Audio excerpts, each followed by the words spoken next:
Selamat pagi, selamat bertemu. Saya berharap teman-teman bisa mengikuti kegiatan hari ini dengan penuh semangat. Selamat pagi untuk kita semua. Selamat pagi. Semangat pagi. Semangat. Oke, baik. Jadi hari ini Ibu akan berbagi tentang pelatihan kita menyangkut bagaimana membersihkan kulit kepala dan rambut.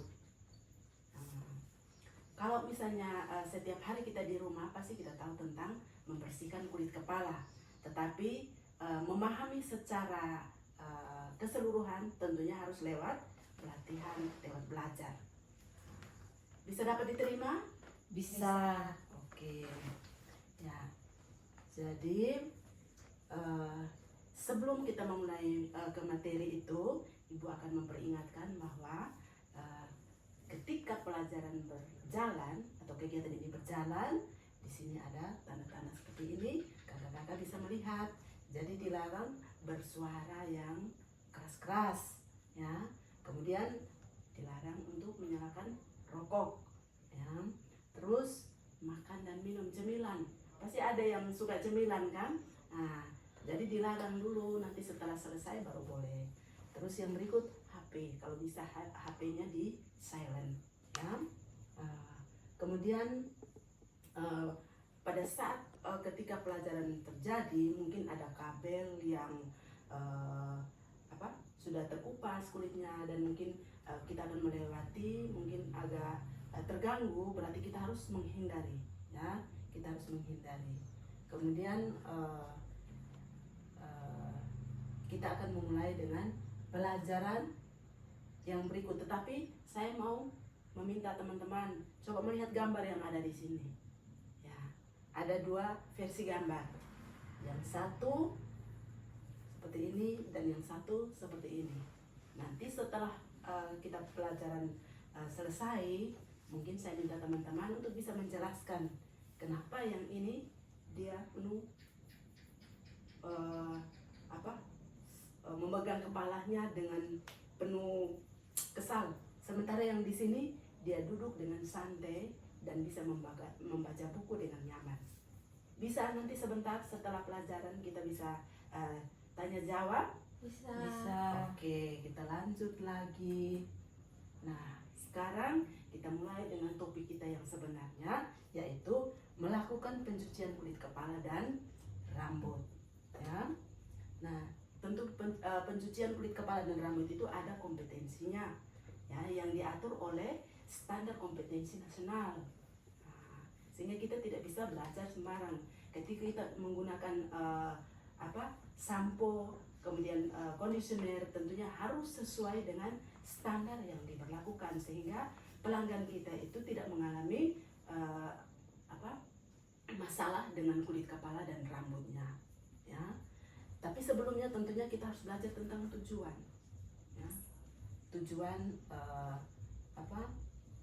menyiapkan perlengkapan, cara menyiapkan perlengkapan dan peralatan pencucian kulit kepala dan rambut, ya. Kemudian yang berikut kita juga harus melihat manfaat. Kita cuci kepala ini manfaatnya seperti apa? Setelah kita mengikuti pelatihan, kita sudah belajar, pasti akan memberikan manfaat. Setelah kita tahu, oh ternyata perawatan kulit kepala dan rambut seperti ini, ya. Kemudian yang berikut lagi, setelah nanti kita pelajaran selesai, saya juga menginginkan agar teman-teman bisa menjelaskan tentang kosmetik yang dipakai atau yang digunakan, ya.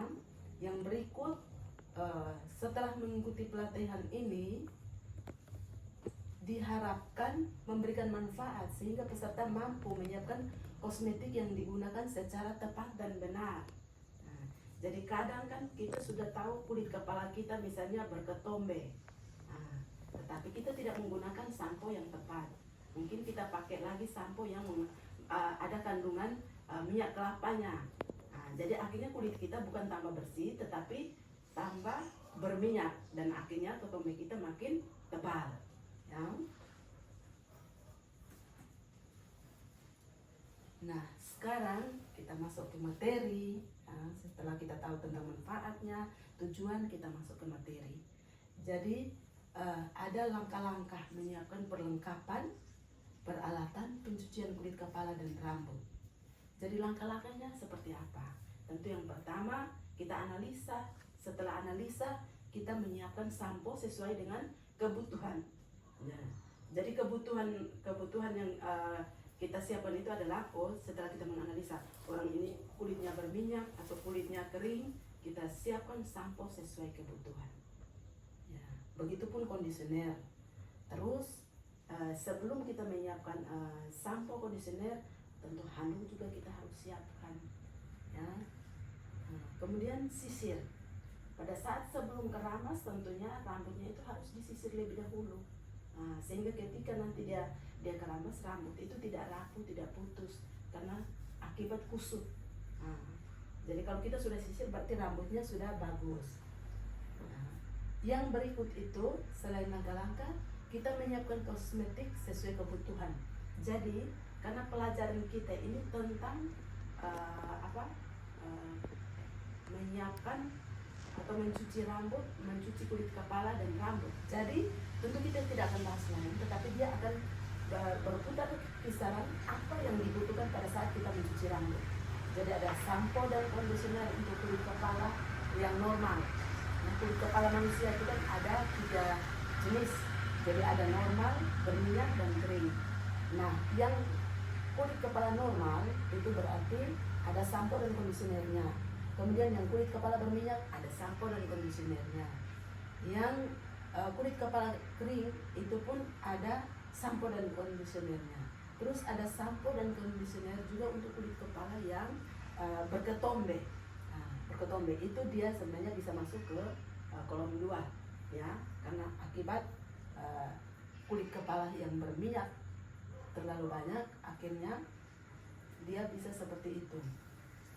Nah, setelah selesai kita memahami tentang bagaimana langkah-langkah pencucian kulit kepala dan rambut, mempersiapkan alat dan bahan, kita membuat satu kesimpulan bahwa penggunaan sampo dan kondisioner yang tepat untuk membuat kondisi kulit, kepala dan rambut terawat secara baik. Ya. Jadi setelah kita pahami itu sampo, kondisioner, tentu kulit kepala kita itu akan terawat dan rambut kita akan terawat secara baik karena kita memberikan sesuai dengan kebutuhannya. Nah, setelah pelajaran yang Ibu kasih, mungkin sekarang dari pelajaran yang ada, saya mau kita bertanya jawab. Kira-kira materinya kakak-kakak mereka sudah paham? Paham. Nah, apa yang tadi Ibu sampaikan kepada teman-teman, materi kita itu kira-kira tentang apa? Penggunaan produk seperti sampo, kondisioner yang tepat untuk kulit kepala. Oke, bagus. Kemudian kalau kakak Cici di belakang seperti apa? Cara mencuci rambut dengan baik dan benar. Oke, bagus. Kakak Iva? Pemilihan kosmetik yang sesuai dengan hasil analisa dari rambut juga. Oke, aku terima kasih sekali karena semua memahami secara baik. Ya, jadi tidak sia-sia apa yang saya bagikan. Semoga setelah dari sini adik-adik atau peserta atau teman-teman bisa memahami secara baik sehingga pada saatnya perawatan rambut yang kakak mereka lakukan di luar akan tepat, hasil maksimal, dan tentunya yang kita harapkan adalah berkompeten. Sekian mungkin materi yang saya bawakan hari ini. Semoga berkenan untuk teman-teman, kemudian semoga berkompeten, dan kita akan bertemu di lain waktu. Terima kasih, selamat siang. Selamat siang Ibu, terima kasih.